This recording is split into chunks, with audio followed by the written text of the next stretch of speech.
परम स्नेही साहित्यान्वेषी सुधीजनों, आप अपने चैनल मर्मज्ञा नेट से जुड़ चुके हैं। आप इस चैनल पर साहित्यिक रचनाओं के ऑडियो वीडियो देखते रहे हैं। इस संस्करण में मैं ब्रजेंद्र नाथ अपने स्कूल के दिनों पर आधारित संस्मरणात्मक कहानी सुनाने जा रहा हूं, जिसका शीर्षक है पुरस्कार मिलने के बाद की परीक्षा।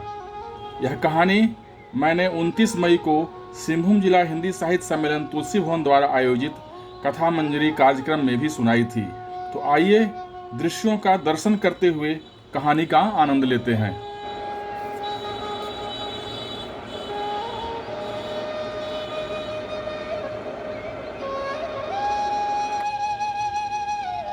पुरस्कार मिलने के बाद की परीक्षा। जनवरी की सुबह 5 बजे की ठिठुराती ठंड, साए साए करती हवा, पहाड़ की तलहटी से गुजरना। पैर तो कटा जा रहा था क्योंकि उसमें हवाई चप्पल पहने ही मैं जल्दी जल्दी में निकल गया था।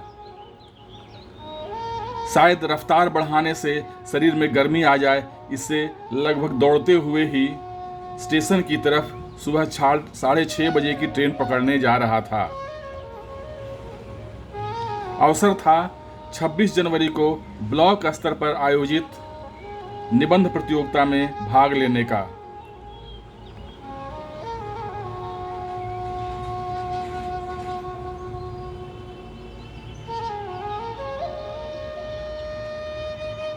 हम लोग वजीरगंज स्टेशन पहुंचने वाले ही थे।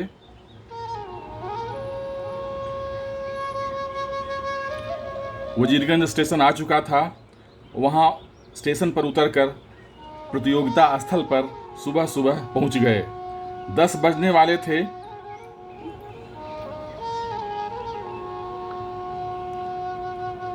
लाउड स्पीकर पर प्रतियोगियों को कमरे में जाने की घोषणा हो रही थी। हम लोग एक कमरे में निर्धारित स्थान पर बैठ गए।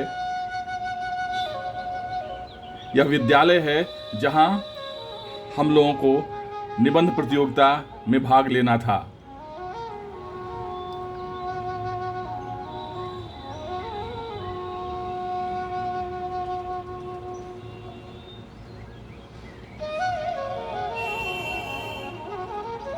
हम लोग एक कमरे में निर्धारित स्थान पर बैठ गए। निरीक्षक द्वारा घोषणा की गई कि अभी आप लोगों के लिए सामने के श्याम पट पर विषय लिखा जाएगा। उसी समय से आपकी प्रतियोगिता का समय प्रारंभ हो जाएगा। नियत समय 45 मिनट था। एक दूसरे अधिकारी आए। उन्होंने बोर्ड पर बड़े बड़े अक्षरों में विषय अंकित किया था। मैंने विषय देखा और लिखना शुरू कर दिया। कब 45 मिनट समाप्त हो गए पता ही नहीं चला। निरीक्षक ने स्टॉप राइटिंग की घोषणा की और आकर पुस्तिका एकत्रित कर चले गए।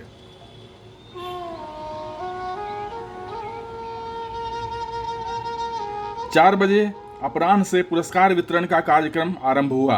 उस क्षेत्र के कलेक्टर पुरस्कार वितरण के लिए पधारे थे। सबसे पहले खेलों और दौड़ आदि प्रतियोगिताओं के पुरस्कार वितरण किए जा रहे थे, पर हमें तो इंतजार था निबंध प्रतियोगिता के पुरस्कार की घोषणा की। सभी पुरस्कार जब वितरित हो गए तब एक अन्य उद्घोषक, जिन्होंने श्याम पट पर निबंध प्रतियोगिता का विषय लिखा था, आकर बोलना शुरू किए। निबंध प्रतियोगिता के आयोजन के बारे में, भाग लेने वाले कुल विद्यालयों और विद्यार्थियों की संख्या के बारे में विवरण देते हुए उन्होंने बताया कि निबंध लेखन की जांच भाषा की शुद्धता, शब्दों के चयन, विषय प्रवेश की सार्थकता, विषय के विस्तार तथा हस्तलेखन की सुंदरता आदि मानकों पर की गई। इसमें मेरे गांव के हाई स्कूल के प्रतियोगी सारे मानकों पर अन्य विद्यालयों के प्रतियोगियों से ऊपर थे और उन सबों में तृतीय रहे मेरे विद्यालय के ही एक विद्यार्थी का नाम था।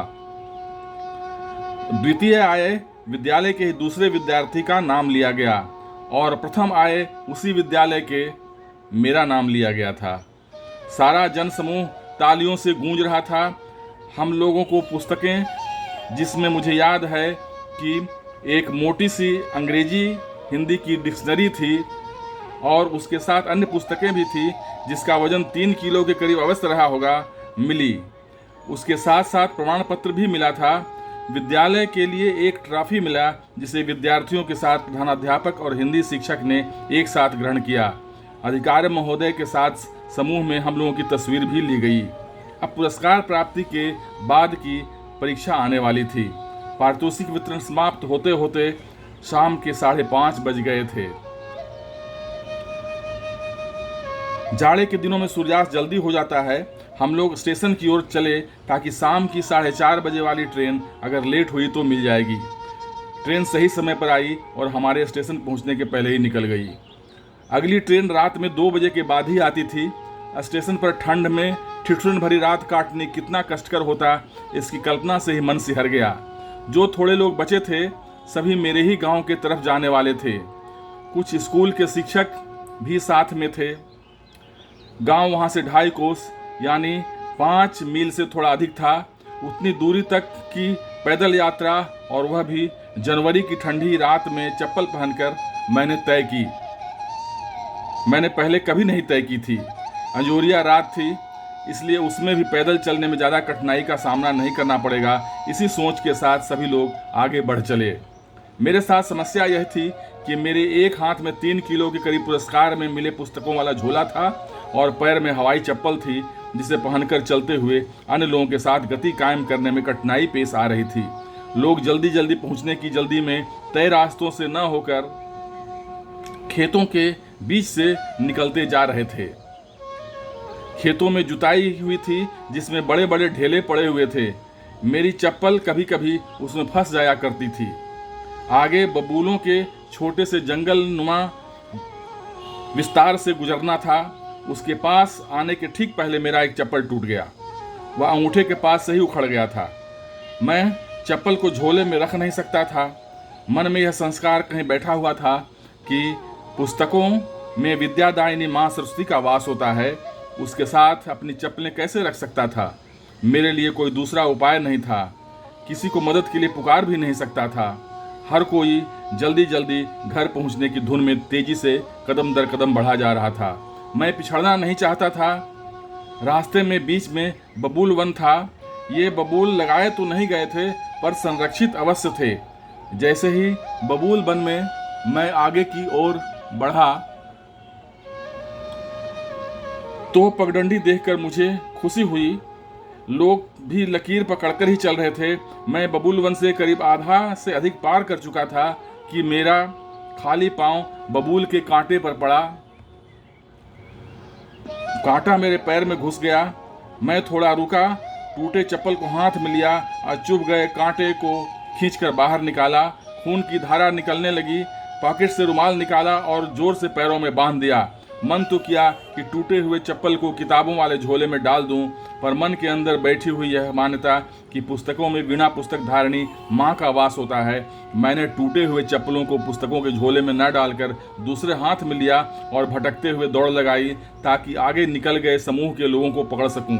आखिर बबूल वन का क्षेत्र हम लोग पार कर गए। अब पहाड़ की तलहटी से होकर उबड़ खाबड़ पत्थरों पर से होकर गुजरना हुआ।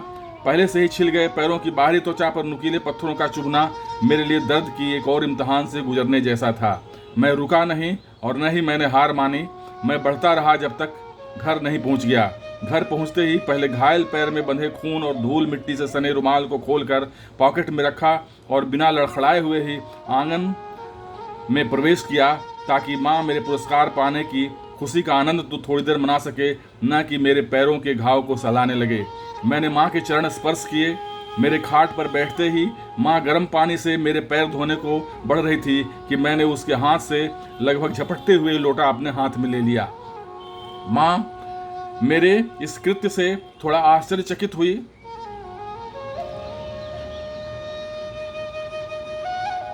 लेकिन मैंने जब उसे कहा कि मैं पूरे प्रखंड में निबंध प्रतियोगिता में प्रथम स्थान प्राप्त किया है, तो उसका ध्यान मेरे घायल पांव से लगभग हट गया।